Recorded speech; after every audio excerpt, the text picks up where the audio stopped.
الحمد لله وكفى وسلام على عباده الذين اصطفى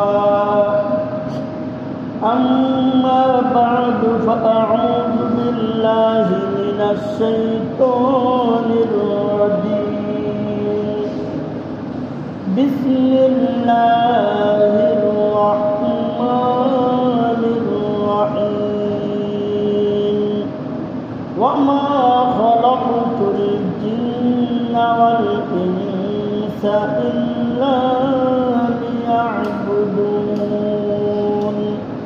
وقال رسول الله صلى الله عليه وسلم إذا نزل أحدكم منزلا فليقل أعوذ بكلمات الله التامات من شر ما خلق فإنه لا يضره شيء حتى يرتحل منه بارك الله لنا ولكم بالقرآن العظيم ونفعنا وإياكم بالآيات والذكر الحكيم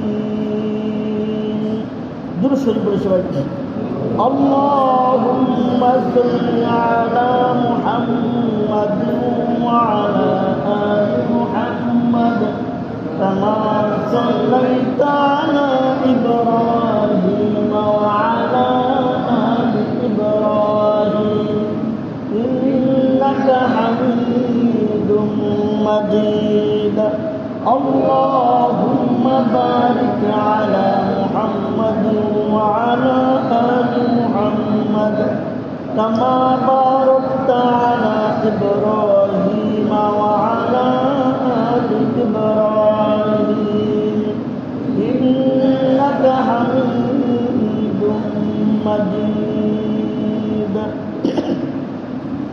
محترم حاضرین মহান আল্লাহ রব্বুল আলামিনের দরবারে অসংখ্য শুকরিয়া তিনি আমাদেরকে অত্যন্ত দয়া করে আজকে জুমার দিনে জুমার নামাজ আদায় করার পাশাপাশি কিছু দিনই আলোচনা করার জন্য শোনার জন্য পৃথিবীর সর্বশ্রেষ্ঠ স্থান মসজিদে আসার এবং বসার তৌফিক দান করেছেন এজন্য দিন থেকে কালিমাটা শুকর আদায় করে বলি আলহামদুলিল্লাহ। আমার তিলাওয়াতকৃত আয়াতের মধ্যে আল্লাহ পাক রব্বুল আলামিন বলেন ওয়ামা খালাকতুল জিন্না ওয়াল ইনসা ইল্লা লিয়াবুদুন, আমি জিন এবং মানব জাতিকে কেবলমাত্র আমার ইবাদতের জন্য সৃষ্টি করেছি।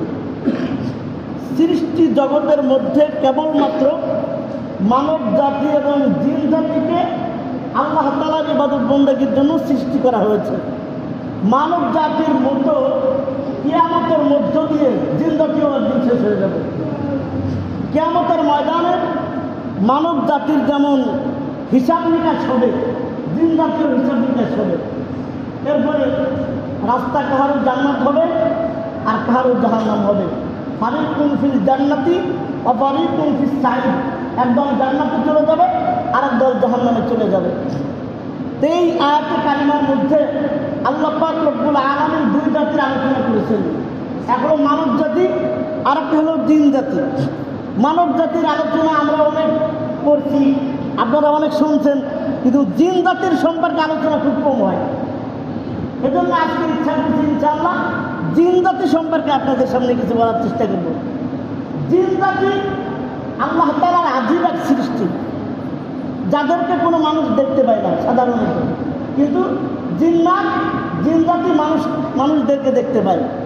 আল্লাহ পাক রব্বুল আলামিন পবিত্র কুরআনুল কারীমের একটা সূরা এদের নামে নামকরণ করছেন, সূরাতুল জিন। কুরআনুল কারীমের মধ্যে একটা সূরা আছে, সূরা জিন। আল্লাহ পাক রব্বুল আলামিন এদের নামে নামকরণ করেছেন। আল্লাহ পাক রব্বুল আলামিন এদেরকে ধোঁয়াবিহীন অগ্নিশিখা থেকে সৃষ্টি করছেন। অর্থাৎ জিনরা কিসের তৈরি? আগুনের তৈরি।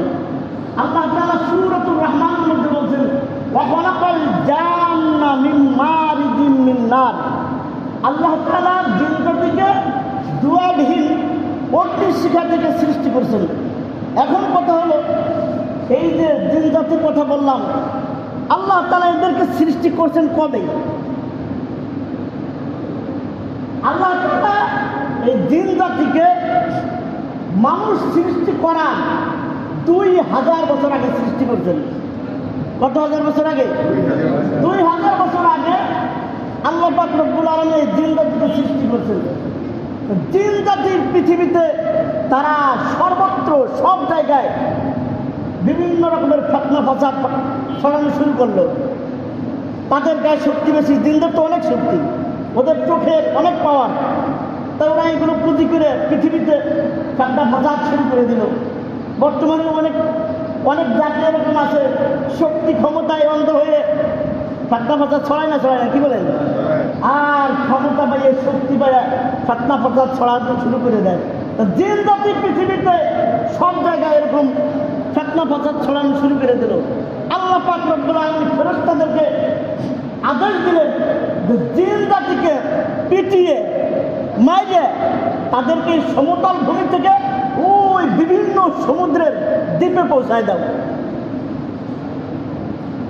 যখন শয়তানি বেশি হয়ে যাবে আল্লাহর পক্ষ থেকে গজব আসবে। তা আল্লাহ তাআলা ফেরেশতাদেরকে আদেশ দিলেন যে ওদেরকে পিটিয়ে সমতল ভূমি থেকে মানে দূর করে তাদেরকে সমুদ্রের দ্বীপে পৌঁছায় দাও। এরপরে আল্লাহ পাক রব্বুল আলামিন ফেরেশতাদেরকে বললেন যে তিনি পৃথিবীতে তার প্রতিনিধি প্রেরণ করতে চান, অর্থাৎ আল্লাহ তাআলা মানুষ প্রেরণ করতে চান। তো ফেরেশতারা আল্লাহ তাআলাকে বললেন যে আল্লাহ, আপনি এমন এক জাতিকে সৃষ্টি করতে যাচ্ছেন যারা পৃথিবীতে যাওয়ার পর ফতনা ফাসাদ সৃষ্টি করবে, রক্তপাত ঘটাবে। বর্তমান গোটা বিশ্বের চিত্রের দিকে নজর দিলে ওই মনে হয় ফেরেশতাদের বক্তব্যই সঠিক ছিল। ফেরেশতারা আল্লাহ তাআলাকে বললেন যে এরা তো পৃথিবীতে যাওয়ার পর ফতনা ফাসাদ সৃষ্টি করবে, রক্তপাত ঘটাবে, যেমনটা ইতিপূর্বে জিনরা করেছিল পৃথিবীতে। আল্লাহ পাক রব্বুল আলামিন কি জবাব দিয়েছিলেন সেটাও কোরআনে আছে। আল্লাহ তাআলা বলছেন, ইন্নী আ'লামু মা লা তা'লামুন, আমি যা জানি তোমরা তা জানো না, আমি যা জানি তোমরা তা জানো না। যাই হোক, আমরা এতক্ষণে জানলাম যে আল্লাহ তাআলা জিনদেরকে কি দিয়ে সৃষ্টি করছেন, কবে সৃষ্টি করছেন। এখন যেটা বলবো সেটা হলো এই জিনরা থাকে কোথায়। এই সমস্ত বিষয় নিয়ে আমাদের মধ্যে কিন্তু অনেক রকমের কথাবার্তা প্রচলিত আছে। কেউ ভয় পায়, মানে অনেক রকমের ভয় কিন্তু সমাজে। এই জন্য আমি ভাবছি যে এই বিষয়টা আপনাদের সামনে কিছুটা হলেও আলোচনা করবো। এখন আসলে জিনরা থাকে কোথায়। হযরত আবু হুরায়রা রাদিয়াল্লাহু তাআলা আনহু বলেন যে রাসূল আকরাম সাল্লাল্লাহু আলাইহি সাল্লাম বলছেন, রাসূল আকরাম সাল্লাল্লাহু আলাইহি সাল্লাম কার বিশিষ্ট ভূমিতে প্রবেশ করতে নিষেধ করছেন। এটা হলো জিনদের থাকার জায়গা। কেমন ভূমিতে? কার বিশিষ্ট ভূমিতে আল্লাহ রাসূল সাল্লাল্লাহু আলাইহি সাল্লাম প্রবেশ করতে নিষেধ করছেন। তার কারণ হলো এটা জিনদের থাকার জায়গা। জিজ্ঞেস করা হলো, ইয়া রাসূলুল্লাহ, যে কার জিনিসটা কি, কার জিনিসটা কি? রাসূল আকরাম সাল্লাল্লাহু আলাইহি সাল্লাম বললেন যে কার অর্থ হলো ঘন ঝাড় জঙ্গল, অনেক গাছগাছালিতে ভরা বিশাল জঙ্গল, বিভিন্ন জায়গায় আসে না, কি বলেন? আল্লাহ রাসূল সাল্লাল্লাহু আলাইহি সাল্লাম বললেন যে কার মানে হলো ঘন ঝাড় জঙ্গল, আর একটা হলো গাছপালা বিশিষ্ট নিম্নাঞ্চল, গাছপালায় ভরা নিচু এলাকা, এটার কথা বলা হয়েছে কার। আল্লাহ রাসূল সাল্লাল্লাহু আলাইহি ওয়াসাল্লাম বলছেন, নিষেধ করছেন এই কার বিশিষ্ট ভূমিতে প্রবেশ করতে। তার কারণ হলো এটা জিনদের থাকার জায়গা। এখন আছেন এই কার বিশিষ্ট ভূমি ছাড়াও আরো বিভিন্ন জায়গায় জিনরা থাকে। যেমন জনবসতির শৌচাগার অর্থাৎ বাথরুমে এই জায়গায় জিনরা থাকে। 2 নম্বর গোসলখানা, এখানে জিনরা থাকে। এরপরে নোংরা ও অপবিত্র স্থান, নোংরা এবং অপবিত্র স্থানে কারা থাকে? জিনরা থাকে। এরপর ময়লা আবর্জনার স্তূপ, বিশেষ করে শহরে দেখা যায় যে ডাস্টবিন থাকে, এলাকায় যদিও ডাস্টবিন নাই, বিভিন্ন কুয়ার মধ্যে বিভিন্ন জায়গায় মানে ময়লা ফেলানো হয়। ময়লার স্তূপে এই জায়গায় জিন্দা থাকে, এই জায়গায় দুষ্ট জিন্দারা বসবাস করে। রাসূল আকরাম সাল্লাল্লাহু আলাইহি ওয়াসাল্লাম বলছেন যে শৌচাগারে অর্থাৎ বাথরুমে দুষ্ট জিনেরা অবস্থান করে। অতএব তোমরা যখন সেখানে যাবে, যাওয়ার সময় তোমরা আল্লাহ তাআলার কাছে ওদের থেকে আশ্রয় কামনা করবে। পায়খানায় ঢোকার একটা দোয়া আছে, আল্লাহুম্মা ইন্নী আউযু বিকা মিনাল খুবুসি ওয়াল খাবাইস। এই দোয়া পড়া, মাথা ঢেকে যাওয়া, এই দোয়া পড়ে ঢোকা যে হে আল্লাহ, আমি আপনার থেকে পুরুষ জিন এবং নারী জিন থেকে আশ্রয় কামনা করতেছি। অন্য জায়গায় আল্লাহ রাসূল সাল্লাল্লাহু আলাইহি ওয়াসাল্লাম গর্তের মধ্যে পেশাব করতে নিষেধ করছেন। কিসের ভিতরে? গর্তের ভিতরে পেশাব করতে নিষেধ করছেন। বিজ্ঞান এসেছিল 2 দিন আগে, এর বহুত আগে আল্লাহ রাসূল সাল্লাল্লাহু আলাইহি ওয়াসাল্লাম বিজ্ঞানে সব বলে গেছে। আমরা যদি কোরআন হাদিস থেকে বলি হুজুরদের কথা, এই কথাটাই যখন বিজ্ঞানীরা বলবে, বড় কোনো মনীষী বলবে, এবার এটা মানতে হবে। হাত ধোয়ার কথা তো করোনার সময় বলছিল না, হাত ধুতে হবে, হাত ধোয়ার কথা বলছিল, কথা তো আরো হাজার হাজার বছর আগে বলা হয়েছে, কিন্তু এতদিন মানুষ গায়ে লাগাই নেই। আর যখন করোনা আসছে, হাত ধোয়ার কথা বলছে, এখন হাত ধোয়ার খুব গুরুত্ব। রাসূল আকরাম সাল্লাল্লাহু আলাইহি ওয়াসাল্লাম কোন গর্তের মধ্যে পেশাব করতে নিষেধ করছেন। গর্তটা হলো জিন্দার থাকার জায়গা। আরেকটা জিনিস খেয়াল করেন যে গর্তের মধ্যে কেউ পেশাব করলো, গর্তের মধ্যে বিভিন্ন রকমের বিষাক্ত পোকামাকড় থাকতে পারবে, পারে না পারে না, কি বলেন?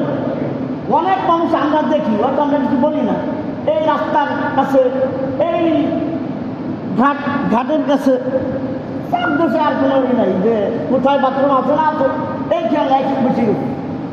অনেক মানুষ, ছোট বাচ্চারা গর্ত দেখলে কিন্তু পেশাব করে, যে আমার পেশাবটা গর্তের মধ্যে যাক, এগুলো নিষেধ করবেন, সতর্ক থাকতে পারবেন।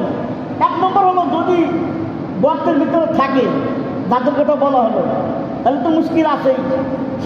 অথবা বিভিন্ন রকমের বিষাক্ত কীট পর্যন্ত থাকতে পারে, যদি আঘাত করে সমস্যা আছে না, কি বলেন? এজন্য রাসূল আকরাম সাল্লাল্লাহু আলাইহি ওয়াসাল্লাম গর্তের মধ্যে পেশাব করতে নিষেধ করছেন। এখন আসেন, এই যে জিনদের কথা বলা হলো, এরা আসর করে কোন সময়? এরা তো মানুষের উপর আসর করে, কিন্তু আসরটা করে কোন সময়? খুব খেয়াল করে শুনবেন, এগুলো কিন্তু সমাজে ঘটে। আমাদেরকে জ্বালানোর জন্য নিয়ে যায়, হুজুর একটু দাঁড়িয়ে দেন, ভয় পেয়েছে, এই পেয়েছে, সেই পেয়েছে। সতর্ক থাকলে কিন্তু সমস্যা হওয়ার কথা না। এখন আসলে জিনরা কখন মানুষের উপর আসর করে? 1 নম্বর, যখন কোনো মানুষ অতিরিক্ত রাগান্বিত অবস্থায় থাকে, অতিরিক্ত রাগান্বিত অবস্থায় থাকে, তখন জিনে আসর করে। 2 নম্বর, যখন কোনো মানুষ খুব ভীত সন্ত্রস্ত থাকে, খুব ভয়ে থাকে, তখন জিনরা কিন্তু আসর করে। এজন্য মুরব্বীরা বলতেন যে কোথাও যাইতেছো ভয় পাবা না, কিন্তু মনে সাহস রাখবা। যখন কোনো মানুষ ভীত সন্ত্রস্ত অবস্থায় থাকে, তখন জিনরা তার উপরে আসর করে। এরপরে যখন মানুষের যৌন চাহিদা লোপ পায়, কমে যায়, তখন জিনরা তার উপরে আসর করে। এরপরে যখন কোনো মানুষ উদাসীন থাকে, কিছু মানুষ আছে উদাস উদাস ভাব, কোথায় যাবা জানি না, নাম কি জানি না, করতে আইছে কিছু জানি না, উদাস উদাস ভাব, এরকম কিছু লোকজন আছে। তো যখন কোনো মানুষ উদাসীন থাকে, তখন কিন্তু জিনরা তাদের উপর আসর করে। এরপরে মানুষ যখন নোংরা অপবিত্র অবস্থায় থাকে, সাধারণত এই সময় আসর করে।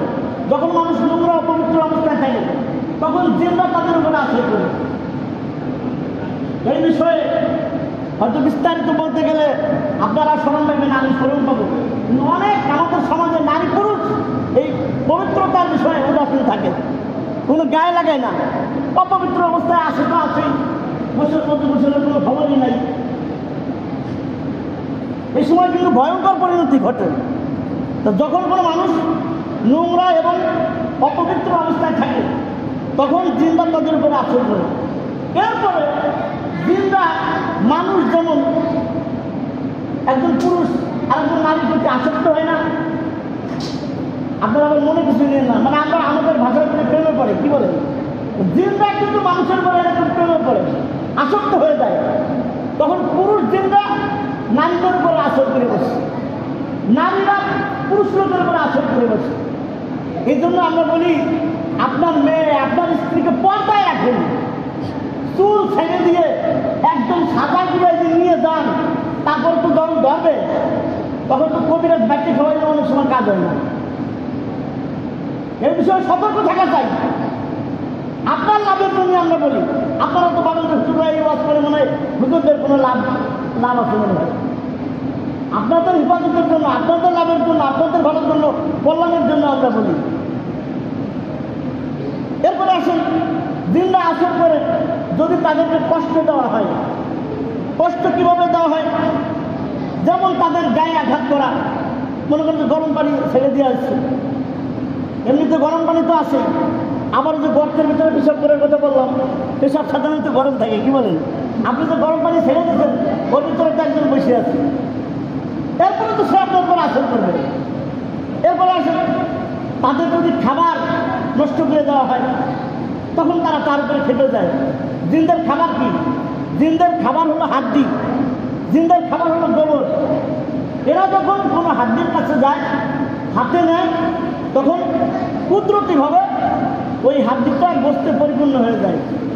অর্থাৎ হাড্ডিটা, গোবরটা জিনদের খাবার। আবার শুধুই মানুষের মধ্যে যেমন দুই শ্রেণীর মানুষ আছে, ভালো মানুষ, খারাপ মানুষ। ভালো মানুষ হলো মানুষের উপকার করে, আর খারাপ মানুষ মানুষের ক্ষতি করে।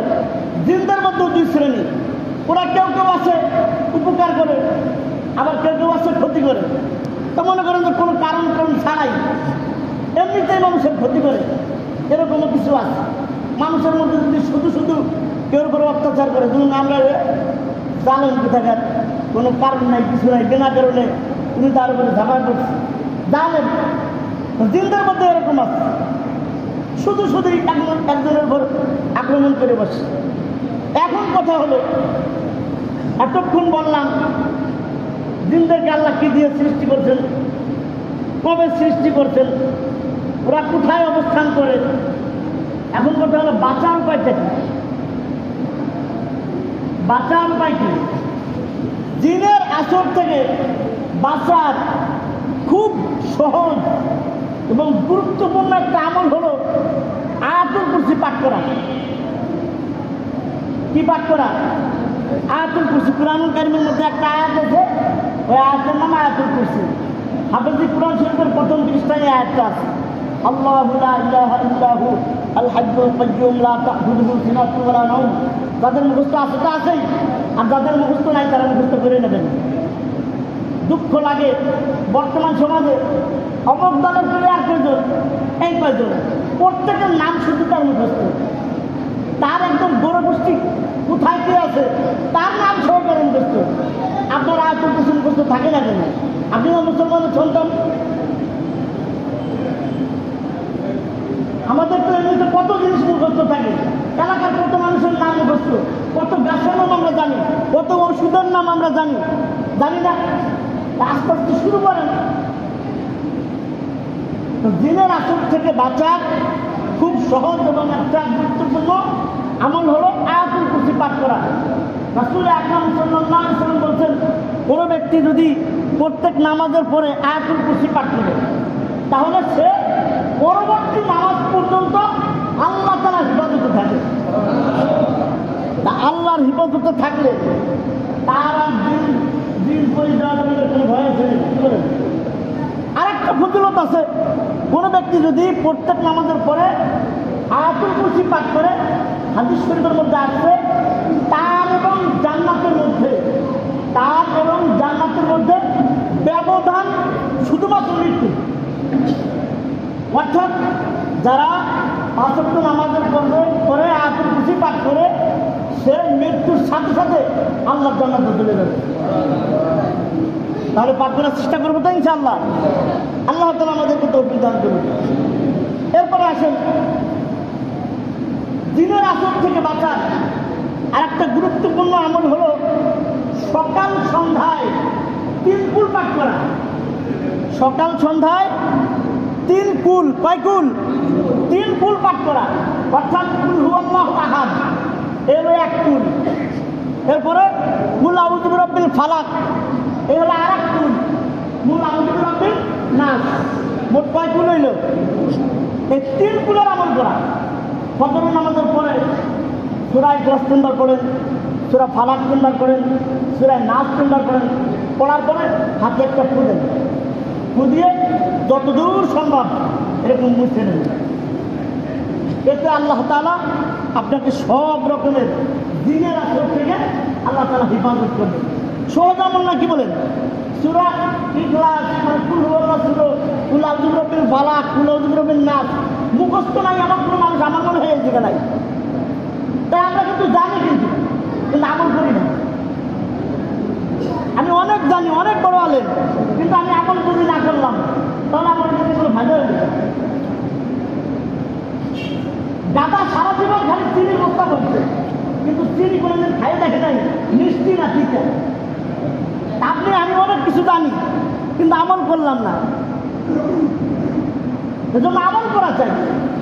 ফজরের নামাজের পরে, মাগরিবের নামাজের পরে এরকম 3 বার পড়ে হাতে ফু দেবেন, সারা শরীর মালিশ করে নেবেন যতদূর সম্ভব। এতে আল্লাহ তাআলা অনেক রকমের বিপদ থেকে হেফাজত করে নেবেন। এরপরে আসেন দিনের আসর থেকে বাঁচার আর একটা গুরুত্বপূর্ণ আমল, সেটা হলো ফজরের নামাজের পরে আর মাগরিবের নামাজের পরে একটা দোয়া আছে। দোয়াটা অনেকের মুখস্থ আছে।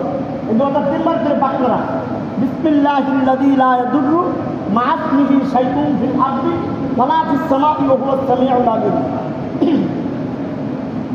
ছোট্ট একটা আমল, ছোট্ট একটা দোয়া, মুখস্থ করতে কিন্তু বেশি সময় লাগবে না। বিসমিল্লাহিল্লাযী লা ইয়াদুররু মা ইসমিহি শাইউন ফিল আরদি ওয়ালা ফিস সামাই ওয়া হুয়াস সামিউল আলিম। এটা সকালে 3 বার পড়া, যদি পাঠ করে তাহলে সন্ধ্যা পর্যন্ত আল্লাহ তাআলা হেফাজত করবেন। আবার সন্ধ্যার সময় যদি পাঠ করে তাহলে আল্লাহ তাআলা তারা আবার পরবর্তী সকাল পর্যন্ত আল্লাহ তাআলা তাকে হেফাজত করবেন। এই দোয়াটা এমন একটা পাওয়ারফুল একটা দোয়া। হযরত আবু দারদা রাদিয়াল্লাহু তাআলা আনহু একজন দাসী জিজ্ঞেস করছে তারে যে আপনি কোন জাতের, আপনি কোন জাতের? তা আবু দারদা রাদিয়াল্লাহু তাআলা আনহু বলছেন, আমি তো তোমার মতো একজন মানুষ, আমি তো তোমার মতো একজন মানুষ, আমার তো আপনার মানুষ মনে হয় না। কারণ কি? 40 দিন যাবত, কতদিন যাবত? 40 দিন যাবত আপনাকে আমি খাবারে বিষ মিশিয়ে খাওয়াইতেছি। কতদিন যাবত? 40 দিন যাবত আপনাকে খাবারের মধ্যে বিষ মিশিয়ে আপনার আমি খাওয়াইতেছি। আপনার তো পর্যন্ত কোনো ফাইট হতে না। এই জন্যই আমার মনে সন্দেহ যাচ্ছে আপনি কি মানুষ না অন্য কিছু। তখন আবু দারদা রাদিয়াল্লাহু তাআলা আনহু বলছেন, আমি সব সময় আল্লাহর জিকিরে লিপ্ত থাকি। আর কোনো ব্যক্তি যখন ইসমে আজমের জিকির যখন কোনো মানুষ করতে থাকে, কোনো কিছু তাদের ক্ষতি সাধন করতে পারে না। এরপরে আবু দারদা রাদিয়াল্লাহু তাআলা বলছেন, ইসমে আজম হলো এই দোয়া, বিসমিল্লাহিল্লাযী লা ইয়াদুররু মা ইসমিহি শাইউন ফিল আরদি ওয়ালা ফিস সামাই ওয়া হুয়াস সামিউল আলিম। মুসলমান মোকাবেলার জন্য অস্ত্র লাগে না, তরবারি লাগে না, যদি ইমানটা শক্ত হয় আর আল্লাহ আল্লাহ রাসূল যা দিয়ে দিচ্ছে এইগুলোর অনুসরণ করেন, বিজয় আপনাদের কদম চুম্বন করবে। আর ইমান যদি ঠিক না হয় তাহলে অস্ত্র থাকবে, তরবারি থাকবে, সব রকমের সব থাকবে, তারপরে পরাজয় বরণ করতে হবে। সব কোরআন সুন্নাহর ভিতরে আছে, কোরআন হাদিসের মধ্যে আছে, উলামায়ে কেরামের কাছে আছেন। এগুলো শেখেন, জানেন, আমল করেন, আর কিচ্ছু লাগবে না। 40 দিন পর্যন্ত বিষ খাওয়াইছে, আমার তো একদিনও লাগবে না, এক বেলাও লাগবে না। কোনো মতো যদি দেয় তাইলে তো আমি কবরস্থানে বেরিয়েছে। চিন্তা করে দেখেন। এরপরে আসুন রাতে কিভাবে আমরা বাঁচতে পারি। দিনের মান সাধারণত দিনের চাইতে রাত্রেবেলায় বেশি আক্রমণ করে, রাত্রিবেলায় বেশি আক্রমণ করে। রাত্রিবেলায় তাদের অনিষ্ট থেকে বাঁচার একটা গুরুত্বপূর্ণ আমল হলো সূরাতুল বাকারা। কুরআনুল কারীমের সর্বপ্রথম সূরা আলিফ লাম মিম, এই সূরার শেষ দুটো আয়াত তেলাওয়াত করা। আল্লাহ রাসূল সাল্লাল্লাহু আলাইহি ওয়াসাল্লাম বলছেন, যে ব্যক্তি রাত্রিবেলায় সূরা বাকারার শেষ আয়াত তেলাওয়াত করবে, এই আয়াত তেলাওয়াত করা তার জন্য সব কিছু থেকে, অর্থাৎ দিনের উপদ্রব থেকে বাঁচার জন্য, চিন্তা পেরেশানি থেকে বাঁচার জন্য, সব কিছুর জন্য যথেষ্ট হয়ে যাবে। এরপরে আসেন আরেকটা আমল হলো, এই যে 3 কুলের আমলের কথা যে বললাম, শোয়ার আগে মানে ঘুমানোর আগে এই আমলটা করা। এরপরে আয়াতুল কুরসির আমল করা। আল্লাহ রাসূল সাল্লাল্লাহু আলাইহি ওয়াসাল্লাম বলছেন, কোনো ব্যক্তি যদি ঘুমানোর সময় আয়াতুল কুরসি পাঠ করে ঘুমায়, তাহলে আল্লাহ তাআলা তার হেফাজতের জন্য একজন ফেরেশতা নিযুক্ত করে দেন। সারা রাত কোনো জিন্নাত তার কোনো ক্ষতি সাধন করতে পারে না। আয়াতুল কুরসি পাঠ করে ঘুমানো। আর আমি আপনি কি পাঠ করে ঘুমাই? নাটকের সিরিয়াল কোন পর্যন্ত দেখলাম, আবার কালকে আবার কোন জায়গায় শুরু করবো, এটা মুখস্থ করে তারপরে আমরা ঘুমাই। এরপরে হুজুরের কাছে আছে, হুজুর ঘুমের মধ্যে ভয় পেয়েছে, দেখছি মাত্র এই হয়েছে সে হয়েছে। আপনি তো সারাদিন ওই টিভিতে দেখছেন, এই মারি ফেলাই দিল, পেটে ফেলা দিল, দেখছি মারলো, এই করলো সেই করলো, দোকানে নিয়ে গেল। আপনি সারাদিন দেখছেন তাই তো স্বপ্ন আপনি কি দেখবেন? স্বপ্ন কিন্তু অনেক সময় মানে আমি সারাদিন যে জিনিসটা কল্পনা করবো, ওই জিনিসটা কিন্তু আমি স্বপ্নে দেখি। সারাদিন যা করে ওইগুলো রাত্রিবেলা স্বপ্ন দেখি। আপনি ঘুমানোর সময় অন্তত পক্ষে আয়াতুল কুরসির দুরূদ শরীফ আল্লাহর নাম নিয়ে ঘুমান, তাহলে আপনার ঘুমটা শান্তিদায়ক হবে, স্বপ্নে ভালো কিছু দেখবেন। আল্লাহ তাআলা আমাদেরকে তৌফিক দান করুন। এরপর আরেকটা জিনিস আমরা সতর্ক থাকবো, অনেক সময় আমাদের কাছে আসে বাচ্চাদেরকে নিয়ে আসে, হুজুর দেখেন উল্টা পাল্টা বলতেছে, এদিক থেকে ওদিক থেকে, অর্থাৎ দিনে আসে। বাচ্চাদেরকে খুব খেয়াল করবো, আমরা বাচ্চাদেরকে সন্ধ্যার সময় আমরা কোথাও বাইরে যেতে দেবো না। সন্ধ্যার সময় হলো ওদের বিচরণের একটা গুরুত্বপূর্ণ সময়। সন্ধ্যার সময় যাতে বাচ্চারা বাইরে না থাকে খুব খেয়াল করবো। অনেকে বাচ্চাদেরকে দেখা যায় পুকুর পাড়ে এখানে সেখানে ঘুরে বেড়াচ্ছে। সন্ধ্যার সময় এই জিনিসটা আমরা খেয়াল রাখবো। এরপরে সন্ধ্যার পরে প্রয়োজন থাকলে বের হইতে পারে, সমস্যা নেই।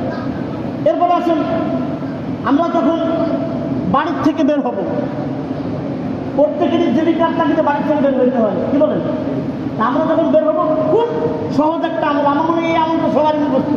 বিসমিল্লাহি তাওয়াক্কালতু আলাল্লাহ লা হাওলা ওয়ালা কুওয়াতা ইল্লা বিল্লাহ। সবাই বলেন বিসমিল্লাহি তাওয়াক্কালতু আলাল্লাহ লা হাওলা ওয়ালা কুওয়াতা ইল্লা বিল্লাহ। যত আমলের কথা বললাম সবগুলোই আমলের চেষ্টা করবো, কমপক্ষে এই আমলটা খেয়াল রাখবেন। আল্লাহ তাআলা আপনাদেরকে দিনের অনিষ্ট থেকে, অ্যাক্সিডেন্ট থেকে, অনেক সময় রাস্তায় অ্যাক্সিডেন্ট হয় না, গাড়ি অ্যাক্সিডেন্ট হয়, বিভিন্ন রকমের অপমৃত্যু হয় না? কোনো ব্যক্তি যদি এই আমলটা করে যদি বাড়ির থেকে বের হইতে পারে, তাহলে আল্লাহ তাআলা তাদেরকে হেফাজত করবে। বিসমিল্লাহি তাওয়াক্কালতু আলাল্লাহ লা হাওলা ওয়ালা কুওয়াতা ইল্লা বিল্লাহ। কোনো কেউ যদি মুখস্থ না থাকে, অনুরোধ করে বললাম এই আমলটা শিখে নেবেন, শিখার পরে আমল করবেন। আল্লাহ তাআলা আপনাকে অনেক রকমের সব রকমের বিপদ থেকে আল্লাহ হেফাজত করবেন। বিসমিল্লাহি তাওয়াক্কালতু আলাল্লাহ লা হাওলা ওয়ালা কুওয়াতা ইল্লা বিল্লাহ। কমপক্ষে এই একটা আমল নিয়ে আমরা বাড়ি যেতে পারবো তো ইনশাআল্লাহ? সবার মুখস্থ আছে? বিসমিল্লাহি তাওয়াক্কালতু আলাল্লাহ লা হাওলা ওয়ালা কুওয়াতা ইল্লা বিল্লাহ। এই আমলটা নিয়ে সবাই বাড়ি যাবেন আর আমল করবেন। তো যাই হোক, এতক্ষণ পর্যন্ত যে কথাগুলো বললাম, যে আমলের কথা বললাম, আল্লাহ পাক রব্বুল আলামিন আপনাকে আমাকে সকলকে আমল করার তৌফিক দান করুন। ওয়া আখিরু দাওয়ানা আলহামদুলিল্লাহি রাব্বিল আলামিন। যারা সুন্নাত পড়েন নাই পড়ে নেন।